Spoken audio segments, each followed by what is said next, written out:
Gabay ng magulang ay kailangan sa mga batang manonood. Lupahangin na tubig at sa langit mo, sana'y umimlay ako. May sulat siya sa'yo. Sana maging masaya ka sa araw na to. Pasensya ka na ha, kung hindi mo na makakasama si nanay sa'yo. Pero lagi kitang iniisip, anak. I love you. Sandali pa lang tayo nagkakilala to. Alam ko na gagawin ko ang lahat para sa'yo. Pero tatanawin kong malaking utang na loob pa rin lahat ng tulong na ibinigay mo sa akin. Kailangan talaga ng kapal na mukha para umami. Maraming naging klaro sa buhay ko. At unang-una doon, ayoko mawala ka sa buhay ko.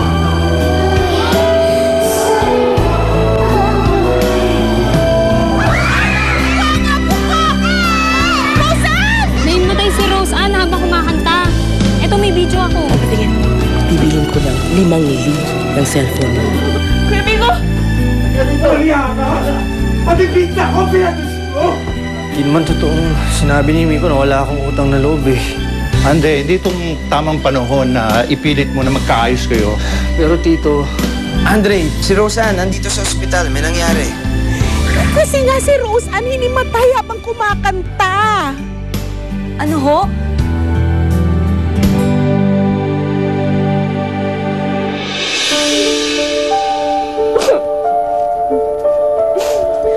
Nick? Alis na si Andre. Bumalik na ng Maynila.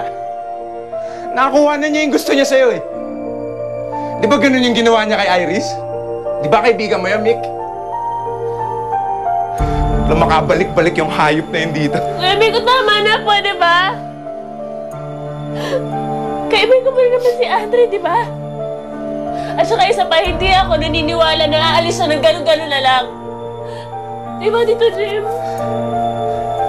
Pa, tama na pa. Paniwalaan mo lahat ng gusto mo, Mick.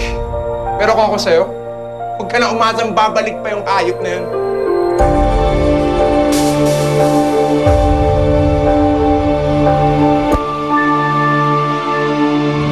Saan na ba daw sila, Gwen? Nga po eh. Tita Simang, Ano? ililipat daw po ng ospital si Rose Ann. Pero yung malapit lang daw po dito. Aba, paano ginagawa pa natin? Sumunod na tayo. Alam mo ba yung kung saan man? Wait lang. Hindi na po kasi kayo pinapasama ni Mr. D eh. Pinapauwi niya na po kayo. Paano po si Rose Ann? Kuya, pakihatid na po sila ah. Pogi, dito ka na. Sandali lang. Si Rose Ann po walang kasama. Kami na pong bahala kay Rose Ann, huwag po kayong mag-alala. At paano ba Sige yun? po, Manong, pa-start na po. Ingat po kayo. Nasaan pa makakausap si Di? Sandali lang. Naman. Hindi sila pinasama sa ospital. Sumusobra na talaga yung John na yan. Napakasama na talaga ng ugali. Pati ba naman si Chang, idadamay pa niya? May relax ka lang.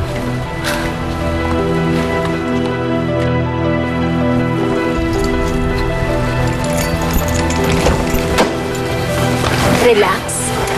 Paano ako magre-relax, Eric? May nangyari na nga kay Rose Ann. Hindi na talaga ako papayag na hindi ko makita ang anak ko. Makulong na ako makukulong. Remy, hindi ka nga pwede makulong eh.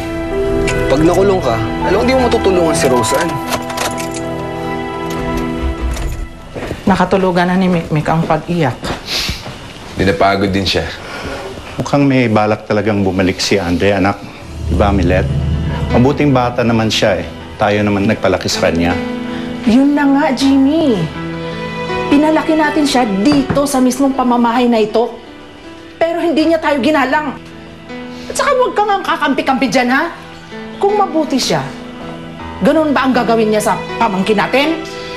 Maski bumalik pa siya pa, hindi na dapat sila magkita pa ni Mikmik. Hindi na rin niya dapat malaman pang nangako si Andre ng kung ano-ano. Miko, Pa, di mo na din siya dapat kausapin pa. Bablock ko na din siya sa phone ko.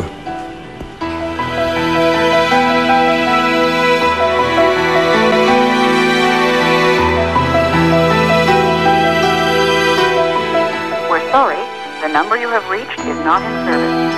Please check the number or try your...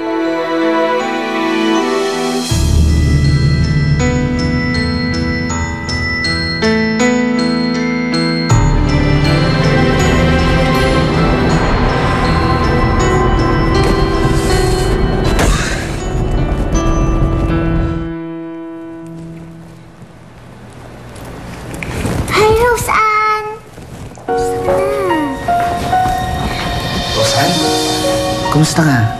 Ha? Okay na ba pakiramdam mo? Mabuti naman po. Dandan lang. Ano po ba nangyari? Nahimatay ka lang naman, Rose Ann. Sa gitna ng performance mo. Para sa birthday ko. Bigla ka na nga lang bumaksak sa stage. Kaya, dinala ka dito sa ospital. Si Lola po, sina Ate Gwen, bakit wala sila dito? Pinauwi na sila. Gabi na kasi. Pati si Lola po? Oo. Hindi man lang nila ako unang magising. Si nanay po. Huwag ka na mag-alala. Ako na lang magbabantay sa'yo. Ako at ang Tita Jo mo. Ha? Hindi po ba galit sa akin si Tita Jo? Dahil hindi po ako nakakanta kaganina. Hindi galit ang Tita Jo mo. Pahinga ka na. Malakas ka, ha? Sigip ka na, Rose, ana. Linaw-linaw ng usapan natin, hindi ba, Jo? Aalagaan mo ng mabuti ang pamangkin mo kung gusto mo siyang sumikat? Eh, yun naman ang ginagawa ko eh. Hindi naman. Bata si Rose Ann. Normal lang sa kanya na mahimatay, mainitan. Hindi normal na bata si Rose Ann! Singer siya, artista siya. Lahat ng kilos niya, lahat ng ginagawa niya, sinusundan ng tao. Do you really think this is just a small thing? This could make or break her career. Okay, Lee. Sorry. Hindi na mauulit, okay? Talagang hindi na mauulit yan. Dahil sa susunod na makipaglampungan ka sa boyfriend mo, siguraduhin mong maayos ang lagay ng pamangkin mo. Kung sino-sino kasing inuuna mo eh.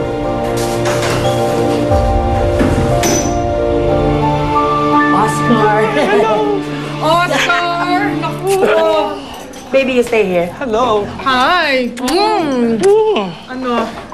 So ano, importante ba to? May newsworthy ba tong si Barbie? Well, hindi ang alaga ko magiging topic ng balita ninyo. At mabuti na lang.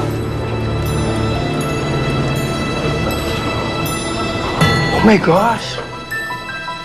Si Rose Ann ba to? Yes, hinimatay dahil pinagod ng manager. At take note, tayo lang ang may video ganyan.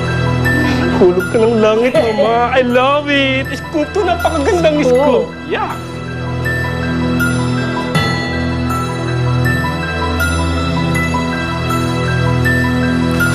Chang! Remy, ano ka ba? Kanina pa ako nag-iintay dito. Asa ko yung mga bata? Eh, umuwi na. Gabi na kasi. Hinatid na ng service at nagpaiwan na ako dito. Si Eric, akala ko ba kasama mo? Nandun na ho sa loob eh. Tsumechempo kung kailan ako pwedeng pumasok. Hinihintay ko nga ho yung text niya. Ano? Papasok ka? Ay, hindi ba bawal ka nang lumapit doon sa bata? Ikaw naman baka mapahamak ka niyan. Delikado yun.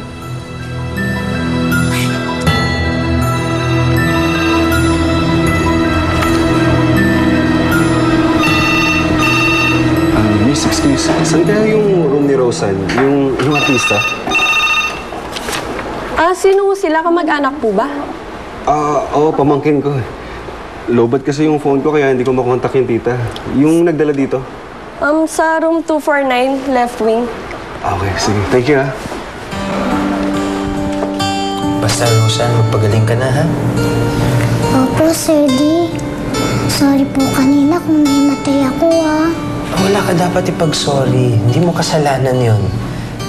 Late Night Showbiz Balita. Breaking news to, mga kachika. Sino tong young pinitera na hinimatay kanina sa mini-concert? How true kaya ito hinimatay dahil pinapagod daw siya ng kanyang manager? Huwag naman sanang ganyan. But anyway,